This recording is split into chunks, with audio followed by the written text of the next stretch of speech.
Hello my lovely viewers, চলে এসেছি দীঘার পার্ট 3 নিয়ে। আগের দুটো পার্ট যারা দেখোনি তারা অবশ্যই গিয়ে দেখে নাও। দুপুরে লাঞ্চ সেরে তারপরে আমরা সবাই একটানা ঘুম দিয়েছিলাম, কারণ সমুদ্রে অতক্ষণ লাফাঝাপি করার পর প্রত্যেকেই ভীষণ টায়ার্ড হয়ে পড়েছিলাম। তো এখন এই সন্ধেবেলায় আমরা এখন রেডি হয়ে যাচ্ছি নিউ দীঘাতে। ওখানে পৌঁছে প্রথমেই এরা তিনজন মিলে চা খাওয়া শুরু করে দিল, আর এদের সাথে থেকে দেখছি দেবায়ন ওখানে গিয়ে সকাল বিকাল দুবার করে চা খাচ্ছিল। যদিও বাড়িতে থাকলে কিন্তু এত চা খায় না, মাঝে সাঝে, বাট ওইখানে দেখছি ওরাও খাচ্ছে, ও ওদের সাথে খাচ্ছে। আমার বাবা অত চাটা অত পছন্দ নয়, তো আমি সেটাকে স্কিপ করে দিয়েছিলাম। চায়ের পর্ব সেরে তারপরে এখন আমরা আস্তে আস্তে সমুদ্রের দিকে এগিয়ে যাচ্ছিলাম। আর ওখানে তো একটা ছোটোখাটো সেই মেলার মতন বসেছে, খাওয়ার জিনিস, সাজাগোজার জিনিস, ঘর সাজানোর জিনিস কি ওখানে ছিল না।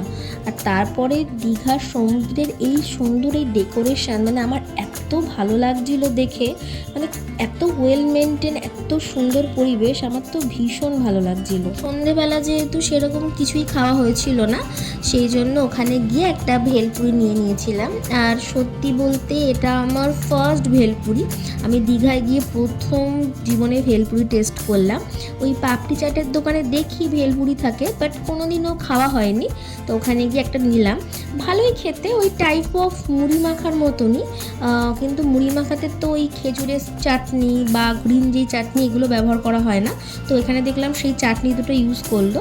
মোটামুটি ভালোই খেতে, পেট ভরে যায়। ভেলপুরিটা খেয়ে তারপরে আমি আর ও গেছিলাম একটুখানি সমুদ্রের পাড়ে বসতে। দেখলাম ওখানে অনেকেই বসে আছে, চাঁদের মিষ্টি আলো, তার সাথে সমুদ্রের গর্জন আর ঠান্ডা ঠান্ডা হাওয়া, সে এক অপূর্ব অনুভূতি। মানে এতটা ভালো লাগছিল যেটা ভাষায় আমি প্রকাশ করতে পারবো না। হয়তো এই অনুভূতিটার জন্যই আমি আবারও দীঘাতে যাব। তারপরে আমি আর ও মিলে বাবুর সাথে একটু মজা করছিলাম। ওঠাও দেবান, উঠে ওঠো।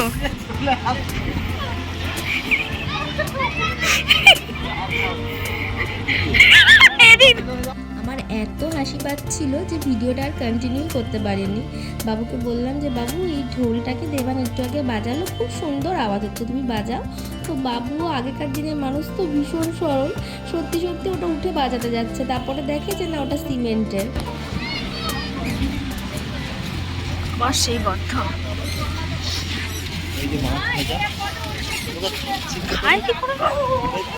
দীঘার সব কিছু ভালো, কিন্তু এই শুটকি মাছের যে গন্ধ, সত্যি মানে ওটা নেওয়া যায় না, মানে বমি ঠেলে বেরোয়, এত বাজে গন্ধ। আসার পথে আবারও ওরা ওখানে চা খেতে দাঁড়িয়ে পড়েছিল, মানে চায়ের নেশা এদের কাটে না। আর তোমরা হয়তো ভাবছো যে সবাই প্লাস্টিকের গ্লাসে খাচ্ছে, দেবায়ন কেন একা মাটির ভাঁড়ে খাচ্ছে। তো এই মাটির ভাঁড়টা আমি ওকে খেতে বলেছি, কারণ এই মাটির ভাঁড়টা আমি বাড়িতে নিয়ে এসেছি। এটা দিয়ে আমি একটা কোনো ক্রাফটের জিনিস বানাবো, এখনও বানানো হয়নি, যখন বানাবো তখন অবশ্যই তার ভিডিওটা তোমাদের সাথে শেয়ার করব। পরের দিন ভোরবেলা আমরা বেরিয়ে পড়েছিলাম মোহনার উদ্দেশ্যে। সেই মোহনাতে যাওয়ার জন্য সেই কোন কাক ভরে উঠতে হয়েছিল, নাহলে তো বেশি সকালে না গেলে সূর্য উদয়টা দেখতে পারবো না। তো আমরা ঠিক 5টার মধ্যে সবাই রেডি হয়ে বেরিয়ে পড়েছিলাম। আর রাত্রেবেলা, আগের দিন রাত্রে যেই টোটো কাকুটার সাথে আমরা বিচে গেছিলাম, সেই টোটো কাকুটার নাম্বার নিয়ে রেখেছিলাম, তো টোটো কাকু ঠিক টাইমে চলে এসেছিলো। তো এই যে এখন আমরা ভোরবেলা, দেখতেই পাচ্ছ চারিদিকে কুয়াশার মধ্যে এখন আমরা মোহনার দিকে যাচ্ছি। ওখানে গিয়ে তো আমি পুরো অবাক হয়ে গেছিলাম, কারণ এত ভোরে আমরা যাচ্ছিলাম, বাট তাও কত লোক মোহনাতে এসেছে সানরাইজ দেখার জন্য। আর কত লোক মানে গিজগিজ করছে, আমি তো অবাক। মানে যখন আমি যেখানটায় মোহনার মেন জায়গা, সেখানে যখন আমি যাই, মানে ওখানে পা দেওয়ার জায়গা নেই, এত লোকে ওখানে এসেছে। আর সত্যি কেনই বা আসবে না, কারণ এত অপূর্ব লাগছিল যখন ওই মেঘের মধ্যে থেকে হালকা সূর্যটা বেরোচ্ছিল, সত্যি খুব সুন্দর লাগছিল দেখতে। আর সত্যি বলতে যখন আমরা যাই, তোমরা দেখতেই পাচ্ছ আকাশে কত মেঘ, তো ভাবছিলাম মনে হয় আজকে আর সূর্যদেবের দেখা পাবো না, বাট অবশেষে আমরা সূর্যদেবের দেখা পাই। আর তখন এত সুন্দর আকাশটা পুরো লাল হয়ে গেছিলো, আর এইদিকে সমুদ্রের ঢেউ, মানে সে এক অপূর্ব পরিবেশ, খুব ভালো লাগছিল। অত সকালে যে ঘুম থেকে উঠে তড়িঘড়ি করে রেডি হয়ে আমরা যে গেছিলাম, আমাদের যাওয়াটা এক কথায় সার্থক।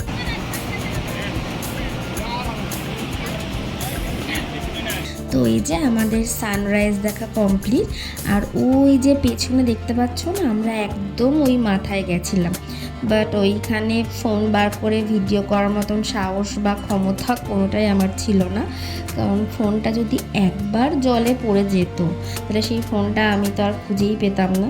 তো সেই জন্য ওখানে খালি নিজে এনজয় করেছি, নিজে ফিল করেছি, ভিডিও আর করা হয়নি। সব থেকে আশ্চর্য বিষয়, মার্চ মাস যেখানে মানে এত গরম, বাট ওখানে রীতিমতো ঠান্ডা লাগছিল। আমি তো এই চাদরটা গায়ে দিয়ে এসেছিলাম, আর আশেপাশেও দেখছিলাম বাচ্চাগুলো সোয়েটার টুপি পরে, অনেকে দেখলাম আবার জ্যাকেট পরে। মানে সমুদ্রবর্তী এলাকা বলেই হয়তো এটা সম্ভব, মানে ভীষণ ঠান্ডা ওয়েদার ওখানে। মোহনার ওই ব্রিজ টাইপের যেটা ছিল ওখান থেকে নেমে এখন আমি আর দেবান গুটি গুটি সমুদ্রের পাড়ের দিকে যাচ্ছি। তখন যদিও বা অনেকটাই সকাল ছিল আর জলটা ভীষণ ঠান্ডা ছিল, বাট আমি যেখানেই জল দেখি আমার ভীষণ ইচ্ছা করে পা ভেজাতে, মানে পা না ভিজিয়ে যেন আমি শান্তিই পাই না। তো আমি আরও গুটি গুটি পাই একটু সমুদ্রের পাড়ে পা ভেজাচ্ছিলাম। আর সত্যি কথা বলতে সমুদ্রে নামার একটা মুহূর্ত আমি মিস করতে চাইছিলাম না, কারণ বাড়িতে গেলে তো আমি আর এই সমুদ্রটাকে ফিরে পাবো না। তো আমি যখনই সুযোগ পাচ্ছিলাম সমুদ্রের জলে একটু পা ভিজিয়ে নিচ্ছিলাম। তারপরে যখন আস্তে আস্তে সূর্যি মামা পুরো উদয় হতে লাগে তখন ওয়েদারটা একটু নর্মাল হয়, তখন আর অত ঠান্ডা লাগছিল না। আর আমি তো ভীষণ এটাকে এনজয় করছিলাম, তার সাথে সাথে আমার মাও ভীষণ এনজয় করছিল। সত্যি কথা বলতে সেরম তো আর কোনো ভ্যাকেশানে আমাদের যাওয়া হয় না, অনেক বছর হয়ে গেল।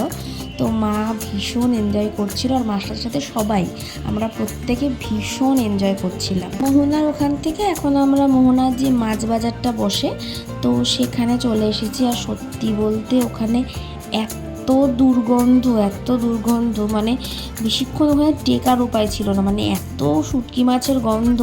অনেস্টলি আমার একটুও ভালো লাগছিল না, এখানে এই গন্ধটা আমি নিতে পারছিলাম না। কিন্তু ওখানে গিয়ে আমরা একটা জিনিস রিয়েলাইজ করলাম, আমরা যেহেতু আগের দিনের লাঞ্চে ইলিশ মাছ নিয়েছিলাম, সত্যি বলতে ইলিশ মাছের টেস্টটা অতটা ভালো ছিল না। সেটা আমাদের হোটেলের লোক বলেই দিয়েছিল যে টাটকা মাছ অত ভালো টেস্ট হবে না। বাট এখানে এসে আমরা মাছের দাম শুনে যা বুঝলাম, আমরা ওখানে হোটেলে ইলিশ না নিয়ে যদি আমরা নিজেরা ইলিশ মাছ কাঁচা কিনে, হোটেলের নিচেই তো সব রান্নার ব্যবস্থা থাকে, তো সেখান থেকে যদি আমরা রান্না করে খেতাম তাহলে আমরা সবাই আরও বেশি ভালোভাবে খেতে পারতাম। কারণ এখানে ইলিশ মাছের দাম প্লাস কোয়ালিটি অনেক বেটার ছিল। তো নিজেরা কিনে নিয়ে রান্না করালে হয়তো বেশি ভালো হতো। যাই হোক, প্রথমবার হতেই পারে ভুল, পরে যদি কোনো দিনও আর দীঘায় যাই আমরা ভেবেই রেখেছি যে মোহনার থেকে মাছ কিনবো, মাছ কিনে সেটা খাবো। আর সমস্যা হয়ে গেছিলো, আমরা গেছিলাম ফ্রাইডেতে, আর স্যাটারডেতে তো আমরা সবাই নিরামিষ খাই। তো আমরা কেউ আর সেই দিনকে ইলিশ মাছ কিনতেও পারিনি, খেতেও পারিনি, কারণ স্যাটারডেটা আমরা কেউই আমিষ খাই না। এই যে বাবু আর বাবি মিলে ভালো করে সব কিছু দেখে শুনে নিচ্ছে, কারণ পরের বার আমরা একদমই ঠকবো না। আমরা ডাইরেক্ট মোহনা থেকে মাছ নেব, আর ওখানেই তো রান্নার ব্যবস্থা থাকে, তো ওখান থেকে কিনেই খাবো নিজেরা রান্না করে। আমরা যখন তারাপীঠে যাই, আমরা তারাপীঠে গেলে নিজেরা ওই চিকেন কিনে দিয়ে দিই, দোকানগুলো যেগুলো আছে ওখান থেকে রান্না করে দেয়, সেটাই আমরা খাই। বাট এখানেও যে সেই সিস্টেমটা করবো এটা আমাদের মাথায় আর কারোর ছিল না। আর ওই ট্রেনটা আমাদের এত ভুগিয়েছে, মানে ট্রেনে আমাদের অর্ধেক দিন চলে গেছিলো, তো সেই জন্য সবার মাথা ওই ট্রেনেই আমাদের খারাপ করে দিয়েছে। এখন আমরা দীঘার জগন্নাথ মন্দিরের সামনে দিয়ে যাচ্ছি হোটেলের দিকে। হোটেলে গিয়ে হোটেলের নিচেই একটা ওই খাবারের যে দোকানগুলো হয় না সেটা ছিল, আর ওই দোকান থেকে আমরা জানতে পেরেছিলাম যে ওদের কাছে মাছ দিয়ে গেলে ওরা রান্না করে দেয়, আর ওদের দোকানের খাবারের কোয়ালিটি কোয়ান্টিটি দুটোই খুব ভালো। তা আমরা সকাল বিকেল ওখান থেকেই, মানে সকালের টিফিন, দুপুরের টিফিন এগুলো বা চা এগুলো সব আমরা ওই দোকান থেকেই খাচ্ছিলাম। আর সত্যি খাবারের টেস্টও খুব ভালো ছিল। তো ওখানে ওই কাকুটা বলেছিল যে মাছ কিনে দিলে বা মাংস কিনে দিলে ওরা রান্না করে দেবে। তো পরের বারও ইচ্ছা আছে গেলে এই হোটেলেই স্টে করব, আর ওই দোকান থেকে রান্না করে আমরা খাবো। তো সকালে আমরা ব্রেকফাস্টে লুচি আর ঘুগনি নিয়ে গিয়েছিলাম, দেখতেই পাচ্ছ কেরম গরম গরম লুচি সার্ভ করছে, আর ঘুগনির টেস্টও ভীষণ ভালো ছিল। আমার তো খুবই ভালো লেগেছে ওখানকার খাবার দাবার, মানে পরিষ্কার হওয়াটা সবথেকে মেন বিষয়, আর এরা খুব খুবই পরিষ্কার পরিচ্ছন্ন ছিল।